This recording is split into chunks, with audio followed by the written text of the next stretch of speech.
بسم اللہ الرحمن الرحیم۔ امید کرتا ہوں کہ آپ سب خیریت سے ہوں گے اور میں بھی خیریت سے ہوں۔ بہنوں بھائیوں، عزیز دوستوں، بزرگوں، آج کی اس ویڈیو میں آپ کے لیے بہت ہی مجرب وظیفہ لے کر آیا ہوں، خاص کر ان لوگوں کے لیے، ان بچوں کے لیے، ان بچیوں کے لیے جو تعلیم کے اندر بہت ہی کمزور ہیں۔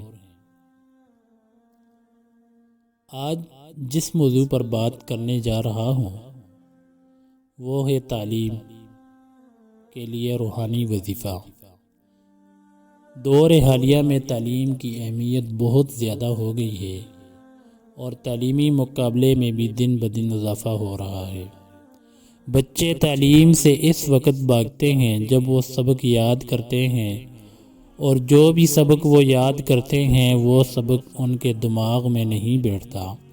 ہر بچہ اپنی طرف سے یہ کوشش کرتا ہے وہ تعلیم میں سب سے آگے ہو، لیکن جب سبق یاد کرنے کے بعد بھی سبق یاد نہ ہو تو وہ پریشان اور نا امید ہو جاتے ہیں۔ ایسے تمام بچوں کے لیے ایک نہایت ہی مجرب وظیفہ لے کر آیا ہوں۔ تو وظیفے کی جانب بڑھنے سے پہلے میری آپ حضرات سے گزارش ہے کہ جنہوں نے ابھی تک ہمارے چینل سبسکرائب نہیں کیا وہ ہمارے چینل کو سبسکرائب کر دیں اور ساتھ ہی بنے بیل کے آئیکن کو پریس کر دیں۔ اس سے یہ ہوگا کہ جیسے ہی ہم کوئی وظائف سے ریلیٹڈ ویڈیو یا اسلامک ویڈیو اپنے چینل پہ ڈیلی بیسس پہ اپلوڈ کرتے ہیں، اس کا نوٹیفیکیشن جلد از جلد آپ تک پہنچ جائے گا اور آپ اس سے استفادہ ہو سکیں گے۔ تو چلو اس وظیفے کی جانب بڑھتے ہیں اور آپ کو بتاتے ہیں کہ وہ ایسا کون سا مجرب وظیفہ ہے۔ ایسے تمام بچوں کو پریشان اور نومید نہیں ہونا چاہیے، بلکہ وہ یہ وظیفہ کریں۔ وظیفہ نوٹ فرما لیں۔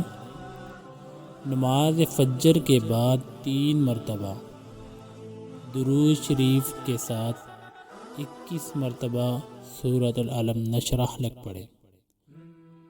دوبارہ نوٹ فرما لیں، نماز فجر کے بعد 3 مرتبہ شروع میں درود شریف پڑھنا ہے، پھر 21 مرتبہ سورۃ العلم نشرح لک کی تلاوت کرنی ہے، اور پھر بعد میں 3 مرتبہ درود شریف پڑھنا ہے۔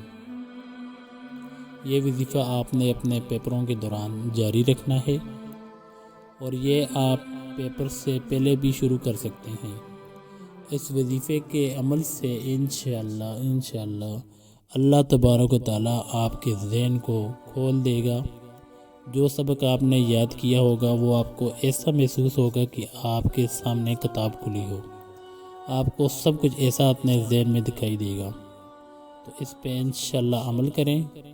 یہ بہت ہی مجرب وظیفہ ہے، انشاءاللہ اس کا کمال آپ خود ہی دیکھ لیں گے۔ اگر آپ کو ویڈیو اچھی لگی ہو تو کمنٹ سیکشن میں اپنی رائے کا اظہار ضرور کیجیے گا۔ اللہ حافظ، اپنا بہت خیال رکھیے گا۔